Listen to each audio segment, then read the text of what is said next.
So when you look at our last result versus Liverpool in the Champions League, we got absolutely embarrassed. Like I said in the previous video, and there were so many question marks going into this game, and 100% the pressure was on Fonseca in this game. If he did not grab, let's be honest, if he did not grab a win versus Inter, then he would have been sacked by tomorrow morning. And Fonseca going into this game does yet another different lineup, and this time it's a 4-4-2. No Pavlovic after a poor performance versus Liverpool. Loftus Cheek gets dropped, and we play with the front two of Tammy Abraham and Morata. And I think a lot of us going into this derby were not optimistic, hoping that Milan would at least show up, make it competitive, and just see a reaction from Milan, to be honest, because after these last couple performances, this team just did not look up to play at all. So that's just what we were hoping for. And early on, Milan were creating some chances and putting the pressure on Inter. And Pulisic makes a darting run after intercepting the ball from an Inter throw-in, runs into the box and pokes it past Sommer with an Inter defender on his back to make it 1-0. And Pulisic, man, continues to be not only the light in this team, but our most consistent attacker in this squad. And I want to tip my hat to him as well for having a great defensive game as well, dropping back and defending when needed. And I think what I really like about this 4-4-2 is that it overloads the midfield to counter that Inter five-man midfield. And I really liked Morata kind of coming in, and it really changed to like a 4-5-1 or a 4-4-1-1 if you call it. And to me, it looked like Morata when he played for Spain in the Euros and dropping kind of deep and kind of playing off of his other teammates. But my only kind of caveat was that Leao thus far wasn't really involved. So I think kind of getting the best out of Leao also is super important as well. But Milan playing a man-marking system, and it was working well for us to counter them. But the same old story in Emerson, man, just decides to leave his marker in Di Marco. And you can see kind of in the build-up for the Inter goal that when Lautaro had the ball, he was already marked by Tomori and Gabbia. So then you see Emerson step up to Lautaro, and he just puts it to Di Marco's feet, and Di Marco scores for the 1-1. And all that because of poor defending from Emerson and poor judgment. Just trust your teammates.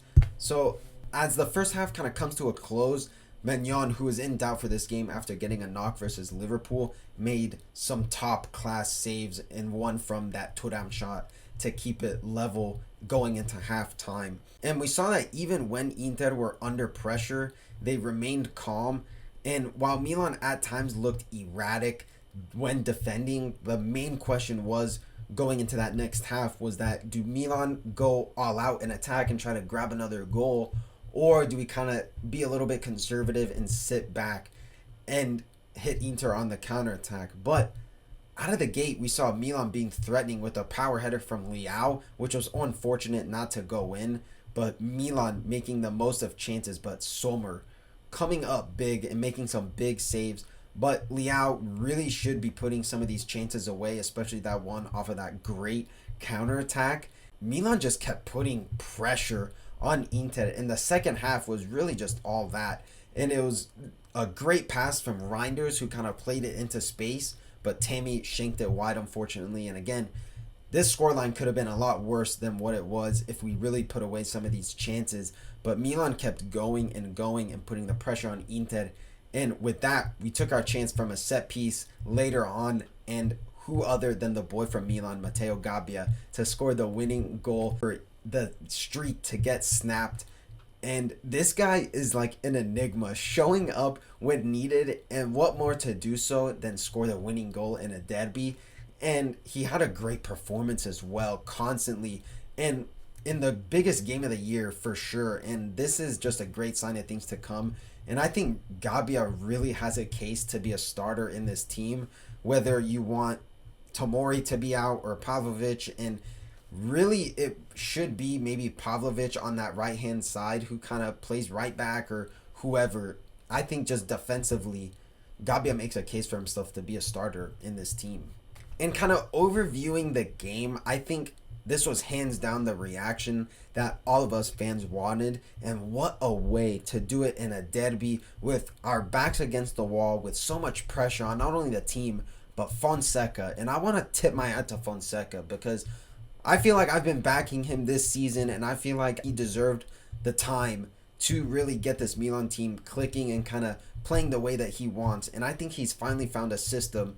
Took a little while, but he found a system that really complements this team. And he took a gamble, changing the formation and playing with this two-striker setup, but it paid dividends. And we had a top-notch performance against a tough opposition against Inter. And this definitely complemented the theme in the best way possible, and I can't wait to see this system going forward. And I think the biggest thing kind of going forward is sticking with this system because it really complements us. And again, I really want to tip my hat to Fonseca because with all the pressure, being on him, when this had to be a must win. Let's be honest, guys. This had to be a must win for Fonseca. Otherwise, we would be kind of looking at other coaches. And, we saw the likes of Igor Tudor being linked with us, Max Allegri, which these guys realistically would have been the targets that we were going to go for because, guys, let's be real. We were never going to go for a Conceição. We were never going to go for a Sarri type coach. It was going to be one of these kind of makeshift, kind of, stop the bleeding type coaches in a Tudor or a Max Allegri. And, I'm glad that Fonseca really got a great result versus Inter because not only did we win, we won in style. I think we absolutely controlled the game versus Inter, especially in that second half, guys. I can't really remember a shot that Inter had in the second half which was threatening enough to really kind of counteract the scoreline. So I feel like Fonseca got this 100% right. So I really want to shout out to Fonseca, and I want to tip my hat to you, my friend. So let's go to tops and flops. I think top for me, it has to be TG Reinders, guys. This guy was an absolute engine in the midfield in making those darting runs from box to box or pulling the strings in the midfield, slinging passes into space for us, guys.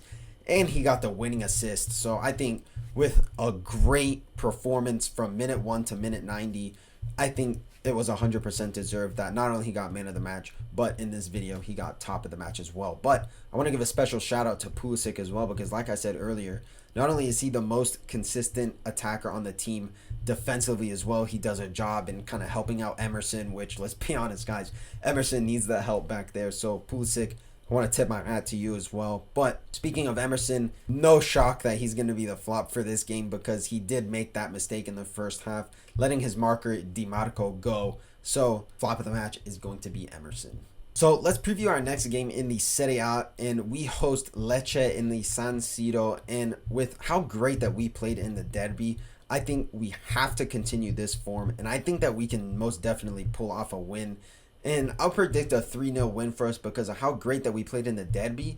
I think there is no excuse to get nothing other than a win versus Lecce. And I think we have to continue this form because at this point, this is where our season starts. We have to carry the momentum for this derby win, and we have to just stay consistent, I think, the most part. And if we can stay consistent with this type of system that we're implementing, this 4-4-2, 4-4-1-1, 4-5-1, whatever you want to call it, this is the way to go forward. So I think I'm going to predict a 3-0 win for us. Now, let's predict our next Champions League game, and it is against Bayer Leverkusen. And in their last game versus Wolfsburg in the Bundesliga, they scraped by with a last-minute goal to win the game. But nonetheless, this will be a tough match. Let's not get this sideways. But I do have faith for us to grab a result. And if we defend well, and it's going to be tough because of how great of a manager Xabi Alonso is and the weapons that Bayer Leverkusen have, obviously Florian Wirtz, Boniface, and a couple others, Grimaldo and Frimpong as well. If we defend well, then I could see us winning this game, but I'm going to predict a draw in this one. I think either a 1-1 or a 2-2. I just can't see us winning this game, but I can't see us losing this game. But I think if we defend well, I could see us pulling a result, but I'm going to predict a 1-1 draw in this game. So I think that'll do it for this episode, guys. Thank you so much for tuning in. Make sure you guys get involved in the comment section below. What did you guys think about the derby? We finally won an Inter game in the last 6. So we broke the streak. What do you guys think in the comment section below? Do you think Milan deserved the win? How do you think we played? Also, our luck in the Champions League? Do you think we can grab a result versus Bayer Leverkusen, or do you think we'll kind of struggle versus them? So I want to know what you guys have to say in the comment section below. Thank you guys so much for tuning in, and I'll see you guys in the next video. Ciao ragazzi.